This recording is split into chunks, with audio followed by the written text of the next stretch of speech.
That's okay.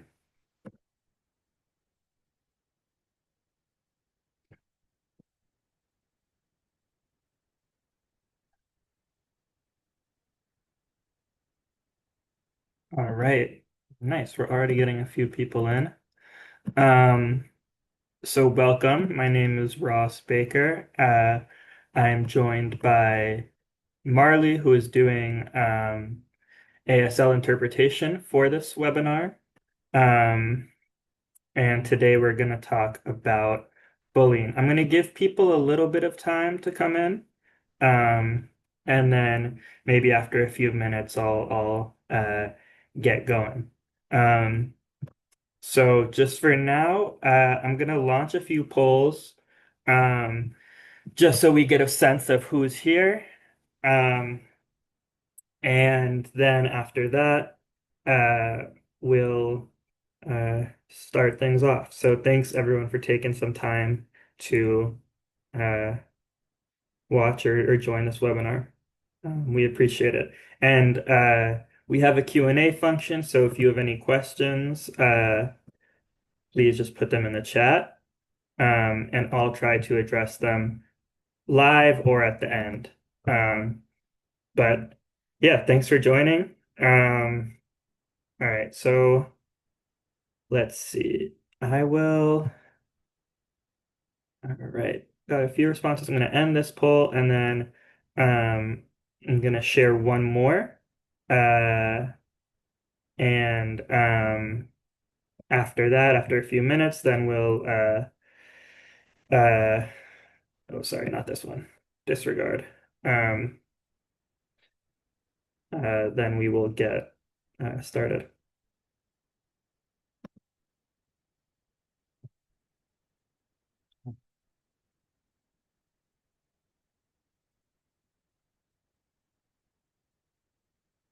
All right, so it looks like we have a few people in. So um yeah, for now I will get started. And again, if you have any questions, please let me know. So, good afternoon. Like I said before, to those who are just joining, my name is Ross Baker. I'm an advocate with our school justice project here at Advocates for Children. And today we're going to talk about bullying, how to identify it and what to do about it, and what resources are available in the Department of Education. So what is AFC? We're an independent agency that protects the education rights of all New York City students. We offer guides and resources on our website, which are uh, written resources that have information like this one or information on many other topics related to DOE. And we also have more workshops and trainings and webinars on our YouTube page. And then we also offer advocacy and free legal services to low-income families. And our helpline number is here. It's a great resource. So if you have any questions about the DOE, I always recommend folks reach out to our helpline. So a little bit of a roadmap for today's training. I'm going to do an introduction, which I just did, and then we're going to talk about what is bullying, how are students protected, how is it reported, how is bullying investigated, how is bullying determined, how should schools respond to bullying, then a little bit about transfer policies, and then rights of students with disabilities um, dealing with bullying, and then some social emotional supports for students, and then some resources that are available to folks in the DOE. So, what is bullying?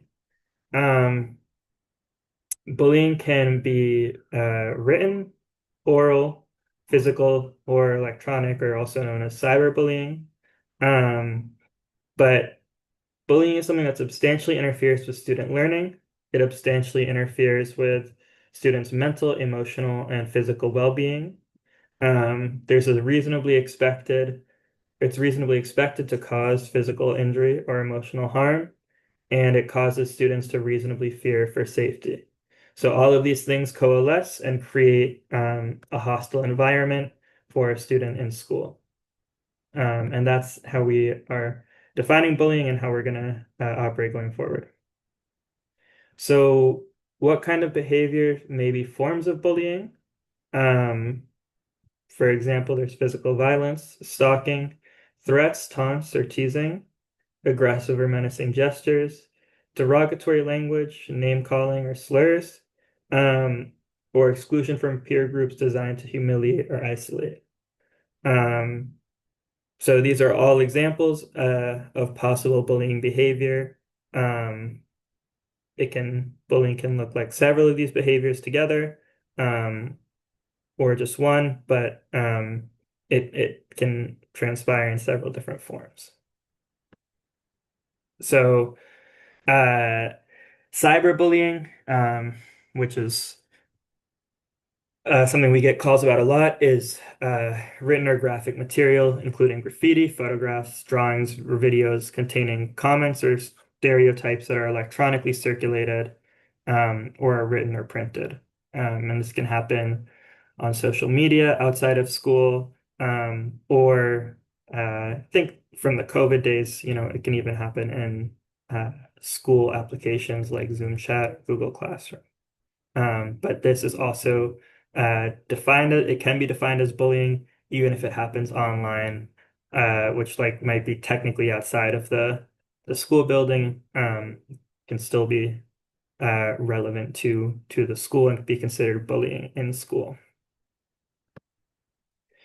So, some important characteristics of bullying to recognize is a power difference, actual or intention to cause harm, and then repetition. So I think the reason these ones are important to discuss is because bullying is identified as a means of power difference. So, students could have a disagreement or they could even, get into a fight or something. That itself isn't necessarily bullying. It's really important to understand that bullying contains and has an intention to kind of have a power difference or make a student feel lesser isolated.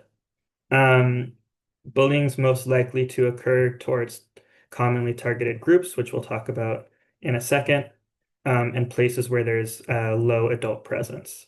So that's also why we see so much cyberbullying because it's really hard to monitor what kids are saying online. Um, so that is a place where there's very low adult presence. So some bullying can be considered bias-based, and this can be based on students' membership in a group, and membership can be actual or perceived. So what that means is that a student might actually identify with one group and is being bullied because of it, or um, other students think that a student identifies with one group and then are bullying a student for that reason, even if the student doesn't identify with that group. But regardless, that would be considered bias-based bullying.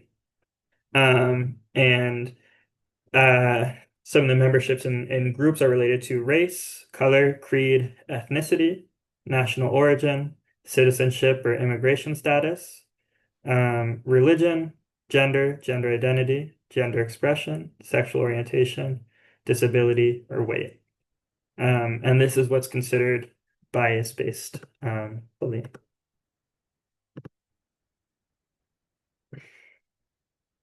So how are students in New York City public schools protected from bullying?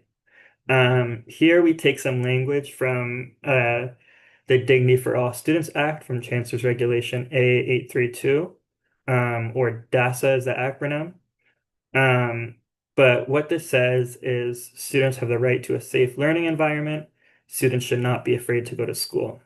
No bullying, harassment, and discrimination because of actual or perceived race, color, creed, ethnicity, national origin, citizenship, immigration status, religion, gender expression, sexual orientation, disability, or weight.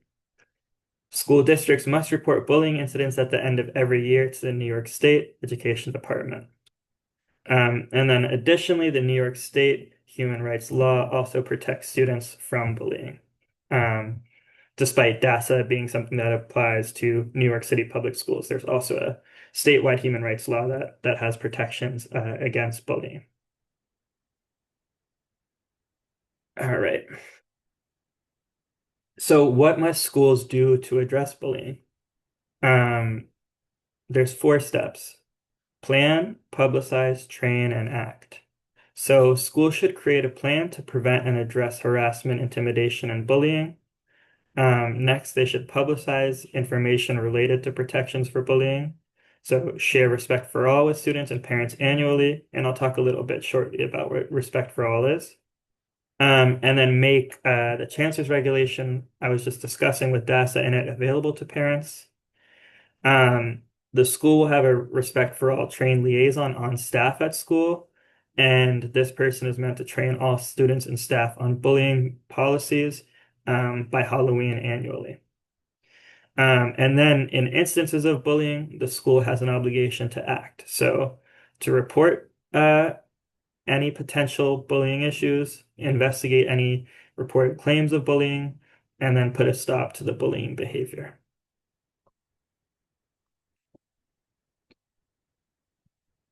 All right, so continuing on, what must schools do? So each school designates a Respect for All liaison or RFA liaison.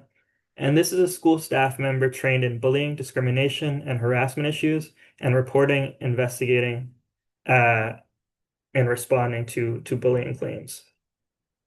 Each school has an RFA liaison, and the RFA liaison is someone with other responsibilities. So it's not a designated position that takes up 100% of someone's time. It's usually a parent coordinator, assistant principal, or some other staff member who's known to the school community and to students and parents. But they take on this role as the Respect for All liaison and are kind of the central person um, to investigate any claims of bullying and deal with bullying training at the school. The goal of the RFA liaison is to prevent bullying, harassment, and discrimination in schools. Um, to find your school's RFA liaison, you can go to the school's website at theschools.nyc.gov website and find your school. And it should be in the general information for the school, and you should see the name of who the RFA is supposed to be. Okay, so how to report bullying. School staff must report bullying if they notice it. They have to orally report it to a principal or Respect for All liaison within 1 day and file a written report within 2 days. Any person can report bullying to school. So there's essential Respect for All at schools.nyc.gov email where parents, students, anyone can submit a report of bullying. They also have an online portal where you can submit a report um, based on bullying. You can use a DOE complaint form. You can call 718-935-2288 or 311. And then if the issue involves sexual or gender-based harassment, contact the Title IX coordinator.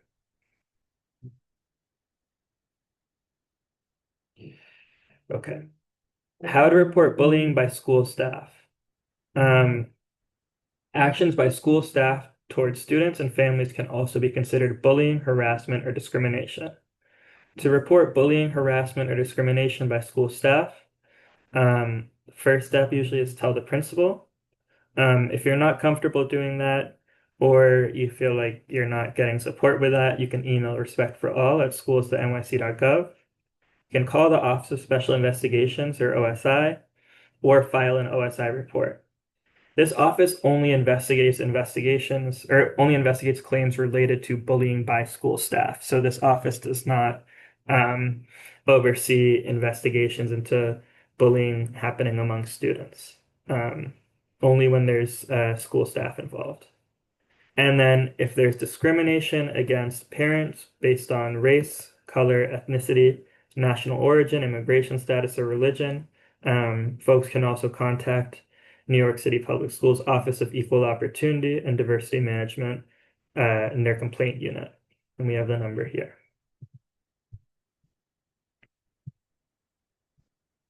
Okay. So tips for reporting bullying.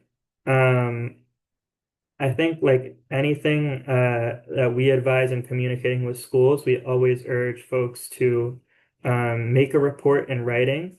Um, Even if you have a phone call and report it then, it's always really helpful to follow up with an email because then there's a timestamp and in case you have to escalate, you can use the email as proof of what you've reported already. Include details on what occurred, who was involved, when did the incident take place, where did the incident take place, and how did the incident harm the students. And anyone who reports bullying is protected from retaliation from the schools or from other students. So there should be no danger posed by reporting instances of bullying. So, how is bullying investigated by schools? Once a complaint is made, it must be entered into the online occurrence reporting system, or ORS, within 24 hours of receiving the oral report. This is New York City Public Schools' internal system to track behavior um, or any incidents in school. The principal must investigate the complaint within 5 days of the oral report.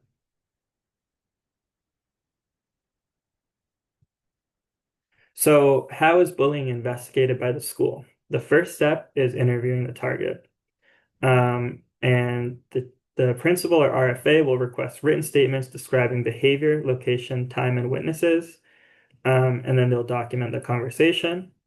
To interview the student who's accused of bullying, they'll first advise to stop the behavior if it occurred, document the conversation and request a written statement, and then they'll also interview witnesses and request written statements. A note here, students are not required to provide a written statement, even if they're requested by the school. Students do have the right to refuse to provide a written statement. Um, and we always just include that as a note, just because sometimes there are situations where we're working with families and they'll say that, that they weren't aware that they had that right. But that is a right that students have. So how is bullying investigated? At the beginning of the investigation, the principal or Respect for All liaison will contact the parents of all students involved to discuss the allegations. However, schools can't contact parents if there are safety concerns. At the conclusion of the investigation, the principal or RFA liaison will report the results of the investigation to the parents of all students involved. So, how are schools determining whether an incident is bullying? Any decision about what is considered bullying must consider the totality of circumstances, including history of similar incidents, the ages of persons involved, nature and severity, frequency and duration, the number of persons involved, context of the incidents, and then where incidents occurred. So all these factors come together to help the school determine if an incident is in fact bullying. So how do schools respond to bullying? The first step, obviously, is to put a stop to the bullying behavior if the school finds out that it's occurring. Prohibit retaliation against anyone involved. So this means informing students of the rules around retaliation. Schools then can recommend supports and interventions for all involved.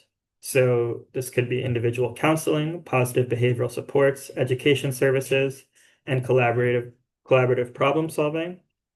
Schools are encouraged to use restorative practices, so this could be conflict resolution or mediation. And then ultimately, schools do have the ability to use progressive discipline if the behavior violates the discipline code. So this could be a suspension or another type of removal. If the bullying continues after the school's been made aware and you feel like the school's not able to respond sufficiently to the complaint or to the report, email the RFA central email or use the form on the DOE's website, call 311 or the bullying hotline, Contact the superintendent's office or get escalation assistance from form on the web page. If you feel like the DOE isn't supportive or the superintendent's office, you can submit a Department of Human Rights complaint form. And then from there, if necessary, you can file a complaint with the DOE Office of Civil Rights. But this is just the escalation chain if bullying continues and you feel like you're not getting the support that you need. So how can parents work with the school? Some options available are changing seat, schedule, program, lunch, or dismissal times to avoid um, maybe contact with other students who have been involved in bullying in the past. Schools can request counseling for students, notify staff of bullying history, restorative practices like we discussed before, so that could be mediation or conflict resolution. Suggest that the staff and the students receive additional trainings on bullying, designate safe adults for students, and ask staff to keep lookout for conflict. And these can be part of a safety plan or an individual support plan, which is a plan that families will come up with collaboratively with a school to designate a safe area or safe adult for a student to go to if there is an instance of bullying, and to discuss how the school can be, alert to any potential bullying incidents that could possibly occur. So, response to cyberbullying requests that the school teach all students about digital citizenship so they know how and understand the importance of responsible online behavior. Ask for schools to provide students with social emotional supports, and request restorative practices to help address the conflict. So, if you're considering who to reach out to in the DOE, um, we always recommend that you start local. So that means starting with the school. It can be a parent coordinator, a social worker, school counselor, or a school-based support team. If you're not having success there, then you can reach out to the district's superintendent's office. There, we suggest you usually start with a family support coordinator because that's the person whose role it is to support families in that district.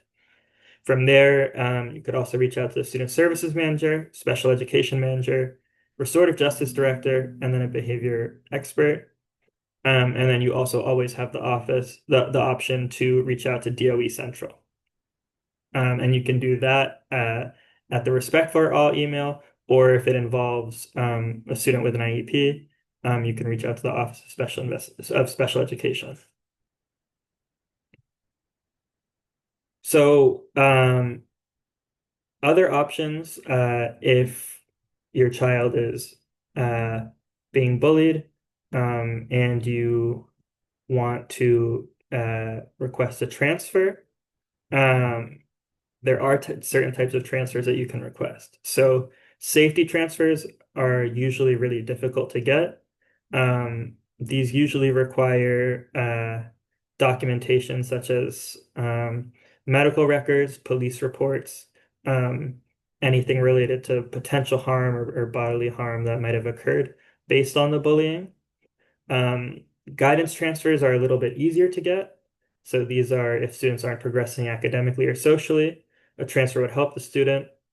And this can be requested by families, and the superintendent must approve if for attendance or academics. A note here, though, that schools cannot forcibly transfer students out. It's there. Ultimately, a parent has to give consent to complete a transfer. There are additional transfers, such as medical transfer, travel hardship transfer, or sibling transfer, and we have those included here. But I just won't go into detail on them in this presentation, just because safety transfers and guidance transfers are usually the two types associated with transfers related to bullying. So now we're going to talk a little bit about students with disabilities and considerations for students with disabilities, whether they're engaging in or experiencing bullying. So bullying can impact the child's academic, social, emotional, or behavioral functioning. If the student is engaging in or experiencing bullying, um, then families should request an IEP meeting to address bullying behavior. Discuss this concern at an IEP meeting. The IEP should include a plan to prevent and address bullying, account for behavior of other students, and families should consider requesting a functional behavioral assessment or an FBA to develop a behavior intervention plan, IEP goals that account for bullying behavior, and then additional aids and services related to bullying behavior. Um, and the reason why it's important to discuss bullying concerns in an IEP meeting is because an IEP is a legal document. And anything in the IEP, the schools are required to adhere to it, and there's it becomes easier to escalate if the school's not meeting its obligations in the IEP. So I mentioned a functional behavior assessment, and I'm just going to talk a little bit about what that is. So um, a functional behavior assessment starts by identifying what behavior needs to change, and then the school team doing an assessment. So when does this behavior occur? Where does it usually occur? How often does it occur? And for how long? And then ultimately, they take all this information to find out why does the behavior occur. So is there something prompting it? Is there a specific circumstance where it's likely to happen? And then schools will take all this data and create a behavior intervention plan. So this data can be reports, interviews with a student or parent, classroom observations, information from teachers, and then a BIP will be created to prevent the behavior from occurring, to manage the behavior if it does occur, and then to measure progress. So a BIP, for example, could include like a behavior chart or behavior tracker, or some sort of behavioral contract. But it's really important that there's measurable goals in the BIP, just so that over time, the school and the family can evaluate what they're seeing and see how the student's progressing. So, students with disabilities have discipline rights, even if the alleged behavior is considered bullying. So, students are able to um, attend a manifestation determination review to determine if a student cannot be suspended from school for behavior that is a manifestation of the student's disability. So, what this means is an MDR usually occurs after 10 school days of suspension. But what it is it's a meeting with the school psychologist, someone who's knowledgeable about special education supports in the district, the school admin, and then parents to determine if a student is engaging in a behavior that's related to their disability. And the idea behind it is that the DOE should not be punishing students for behavior related to their disability. So we're going to have later on in the year, I think we're going to have a webinar based on behavioral supports. But just briefly, I'm going to discuss some school-based supports that are available. So at-risk counseling, informal behavior interventions, crisis de-escalation plans, students in temporary housing, community coordinators, and then school-based mental health services. And then here we have a range of school-based mental health services that are offered. These are not offered in every school, but if you go to your school's website on the health and wellness or mental health tab, you can find what supports are available at your school. And then students and temporary housing staff can also support students in foster care. So to find that support, you would go to school search, find the name of the school and type it in. And then on the bottom tab, you can see that there's a mental health and wellness tab where you can find out the specific supports at the school.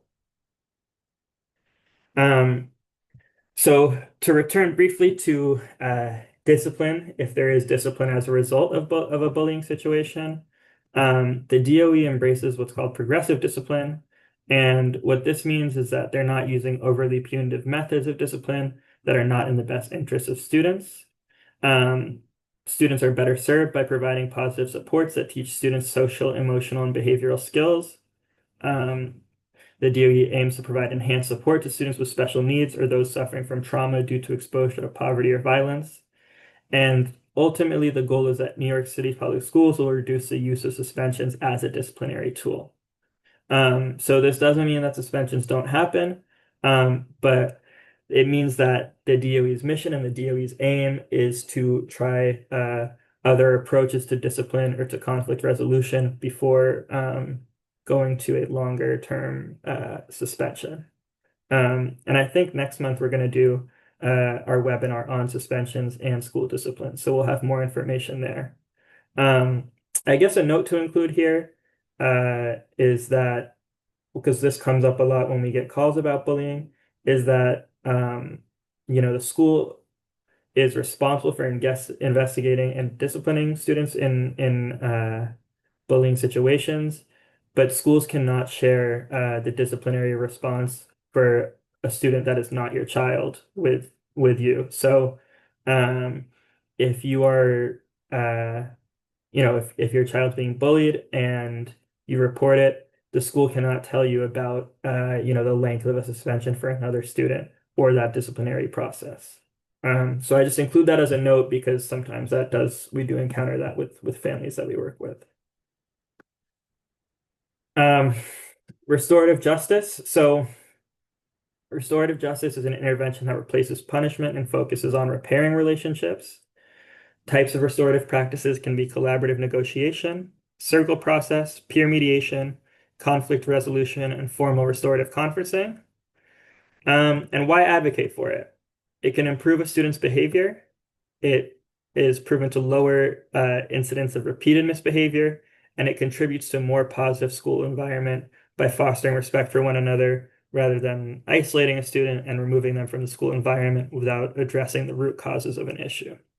Um, Schools are supposed to embrace restorative justice um, as part of their disciplinary approach. So, some behavior management tools which can be helpful for students is use of a visual daily schedule, cognitive breaks between tasks, movement breaks, verbal and visual cues for distractions and staying on task, the use of a behavioral contract if necessary, a behavioral chart or reward system for appropriate behavior, consistent use of positive reinforcement, and then daily teacher feedback to students and parents. So, just to summarize a little bit about what we've discussed, how should schools respond to bullying behavior? So, the first thing is schools should put a stop to bullying behavior if they uh, investigate and find out that it is indeed happening. Prohibit retaliation against anyone involved, whether it's parents, students, teachers. Recommend supports and interventions for all involved. So again, this could be counseling, positive behavioral supports, education services, and collaborative problem solving. Um, and then use restorative practices like conflict resolution or mediation. And then if necessary, embrace progressive discipline. So that would be you know, uh, any of the things mentioned below, restorative justice, um, or ultimately suspensions if uh, that's what is necessary following the situation. So here I'm just sharing some resources. We'll publish this presentation shortly after the webinar so you can take a look and interact with these resources. Um, in the meantime, I'm going to launch one last final poll. Um, and if you can answer that, that would be really helpful. Um, and then uh, I'm also going to put up our helpline number here. So if you have any questions related to bullying or related to anything related to New York City Public Schools, I would encourage you to reach out to our helpline. It's the best way to get in touch with us and to uh, find an advocate or get a question answered. They're open from 10 to 4, Mondays through Thursdays. All of our staff speak English and Spanish on Helpline, and then we also have translation available um, for other languages that we get externally. Um, I'll stick around now for any additional questions that folks may have. I know one question that we got before the presentation started was, what about bullying on the bus? Um, Again, this I would recommend that families follow the same protocol and report it to the school's RFA. And then from there, they would be responsible for investigating it and working collaboratively with the Office of Pupil Transportation or anyone else to address the bullying that's going on. Um, I'm not seeing any other questions here, but I'll leave the poll open and I'll stick around for a few minutes to try to answer some questions. Um, One thing to note is that this presentation is being recorded, so if you're asking about a personal situation or something that you want to keep private, then I can end the recording and I'll stick around for a few minutes after that to try to give folks the opportunity to um, ask any questions there. So I think what I'll do is I'll stick around maybe for 2 more minutes with the recording on, and then I'll turn off the recording, and then I'll stick around for a little bit and see if we can answer any questions there. Um, but with that said, thank you all for attending. I know it's a really dense presentation, and it's also the end of the day, but it is an important topic. Um, and I appreciate everyone taking some time out of their schedules to attend this training. Um, and again, if you have questions about this or anything else related to New York City Public Schools, I would encourage you all to reach out to our helpline or go to our website where you can find more trainings like this one, in addition to a bunch of written guides and resources. All right, so I'm going to shut down the poll now. Thanks to everyone who filled it out. And then I think I'm gonna stop the share or stop the recording, sorry, and then we're gonna I'll open it up to a few other questions. So thanks everyone, and I hope you have a great rest of the day.